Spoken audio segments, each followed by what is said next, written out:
Primero,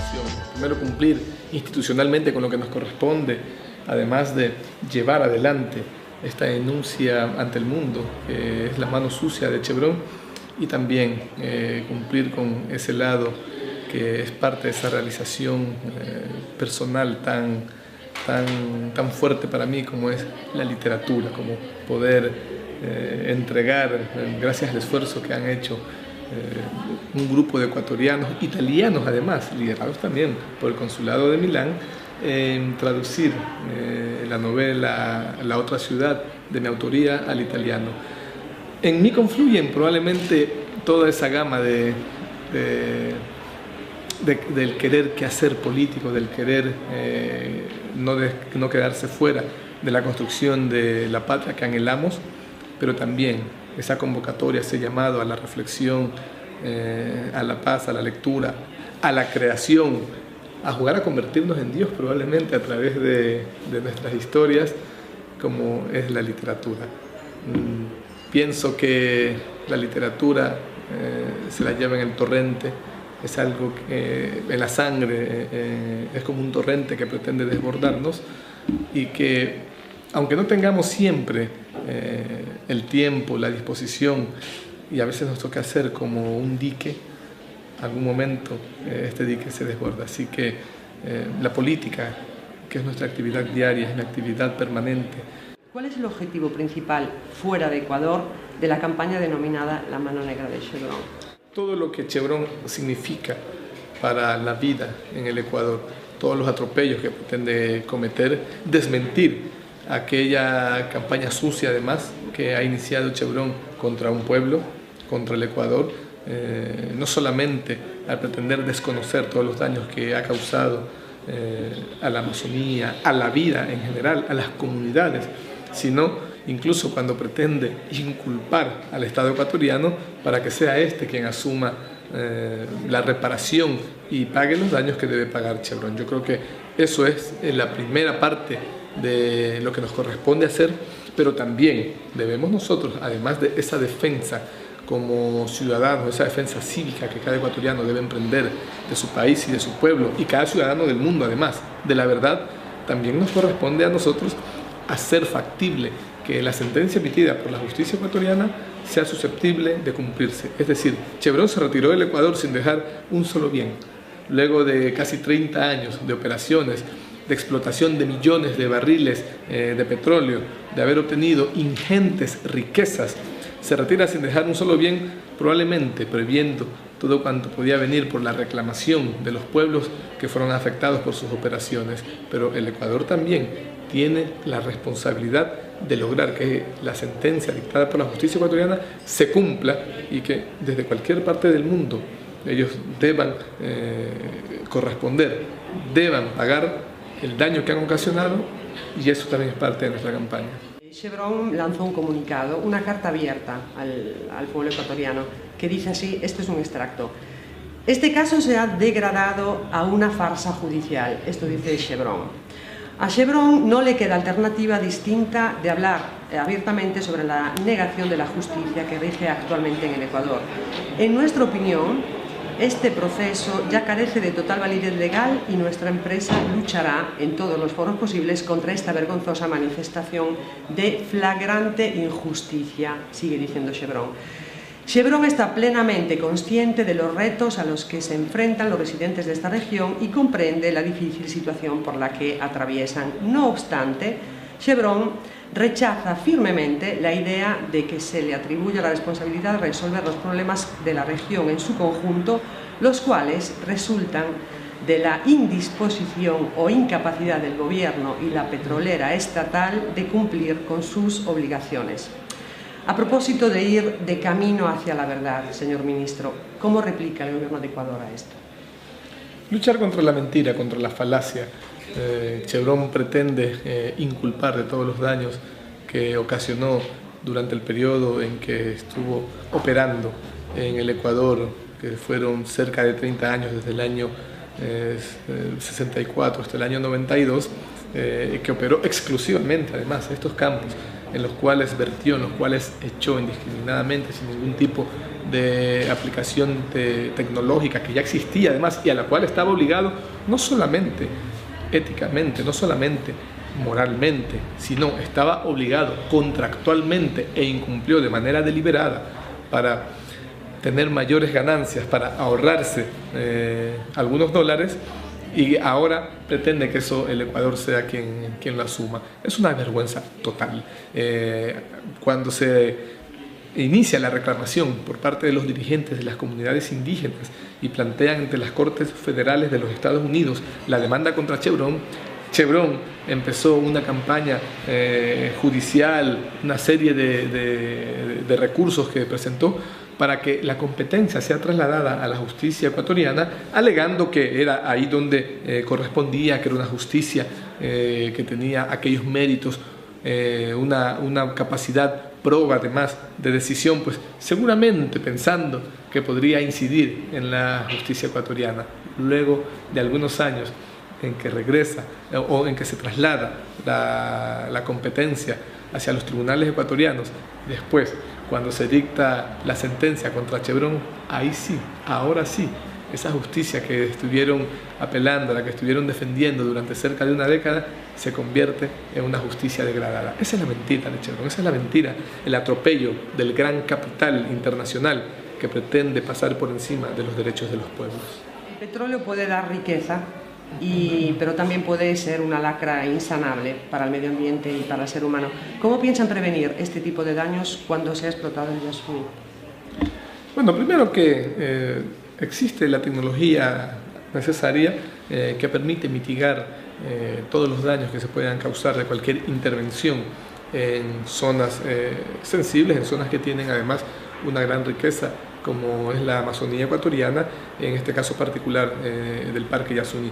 Nosotros no decimos que va a haber cero impacto, creo que esto también sería absurdo manifestar aquello, pero sí podemos decir que aquella explotación que supone intervenir en menos del 1 por 1000 del área total del Parque Nacional Yasuní, sí contará con la tecnología y con los procedimientos necesarios para que esta intervención no afecte de manera general a la zona, al Parque Yasuní. De hecho, no están previstas carreteras. Aquellos mecheros que queman el gas, como sí lo hizo Texaco, Chevron, durante el tiempo que operó. Está previsto además utilizar aquella tecnología que, por ejemplo, desde una perforación puede haber cerca de 20 pozos explotados al mismo tiempo. Es decir, es la tecnología suficiente y además el objetivo de utilizar nuestros recursos como lo establece la Constitución, que tenemos como pueblo el derecho a beneficiarnos de nuestros recursos naturales para construir, para garantizar el buen vivir de nuestros pueblos, usar estos recursos precisamente para eso, para construir el bienestar del pueblo ecuatoriano. Antes, cuando operaban algunas otras compañías, generalmente compañías privadas transnacionales, el 80% de las ganancias que se obtenían de las regalías que producía este petróleo estaban destinados a enriquecer a estas compañías y únicamente era el 20% el que quedaba para el pueblo ecuatoriano. Ahora, en el caso del Yasuní, no solamente que no es una compañía extranjera, transnacional, la que va a explotar.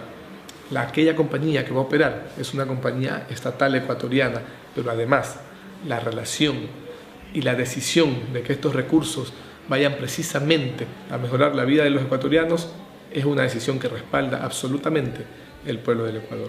De hecho, es usted hijo de escritora, Carmen Rivadeneira Bustos. Además, quería decirle que hay un pueblo en Galicia que se llama Rivadeneira. Ah, caramba. No sé si por ahí, yo soy de Galicia. Ah, sí. De la provincia de Lugo, Rivadeneira, recuérdelo. Con la B, no con la V. Bueno, Empezó gracias a su madre, entonces, su interés por la literatura. Háblenos también de este libro que se publicará ahora en italiano, que se publicó ya en italiano, además de este interés suyo por la literatura.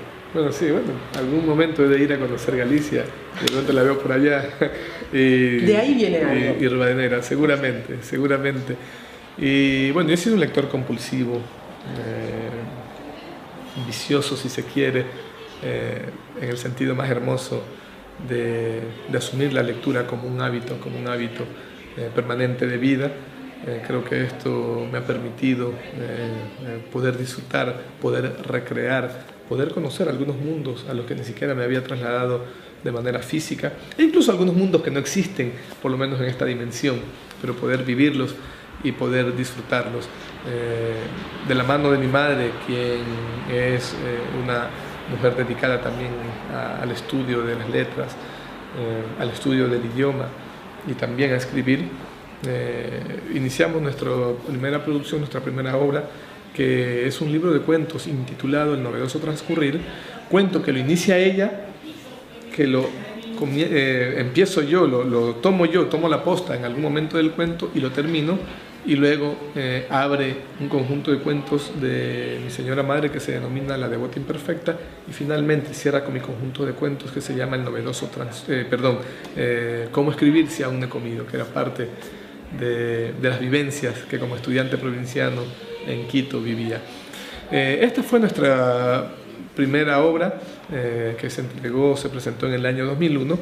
Luego de eso sentía una necesidad irrefrenable de escribir, y durante más o menos 4 años empecé a contar aquel testimonio que yo siento y que finalmente logró construirse como una denuncia de la vida cotidiana de mi Esmeraldas natal.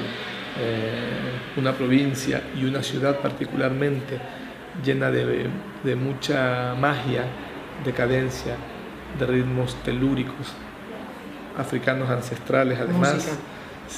En Esmeraldas todo es música. Los esmeraldeños llevamos la música en el caminar, en el hablar, en el conversar, en el comer, y además una particularidad muy especial, que siendo una provincia del norte del país, fronteriza con Colombia, bañada por las aguas del Océano Pacífico, viviendo prácticamente en un paraíso de esta región natural. Además también históricamente hemos sido un pueblo alejado, marginado y con poca presencia del Estado. La historia está cambiando para bien.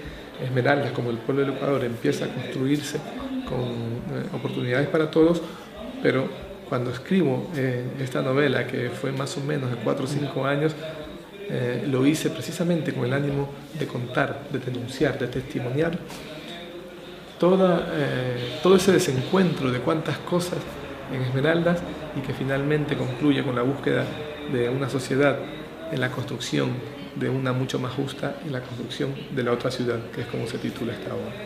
Bueno, considerando que es usted muy joven y que el presidente Correa ha dicho que la principal tarea de los jóvenes es revolucionar la revolución, ¿qué proyectos tiene para renovar esta revolución? Bueno, yo creo que tenemos muchos proyectos desde la visión institucional, en el haber asumido el Ministerio de Justicia, Derechos Humanos y Cultos nos ha planteado un enorme desafío que tiene que ver por precisamente levantar todos aquellos temas que en cuanto a justicia, en cuanto a vigencia de los derechos humanos y en construcción de políticas reales de rehabilitación social, a nosotros nos corresponde siempre desde el marco de revolucionar la revolución. Los jóvenes debemos prepararnos y debemos no prepararnos hacia el futuro, sino mientras construimos esta patria, también saber que día a día se necesita de nuestros esfuerzos.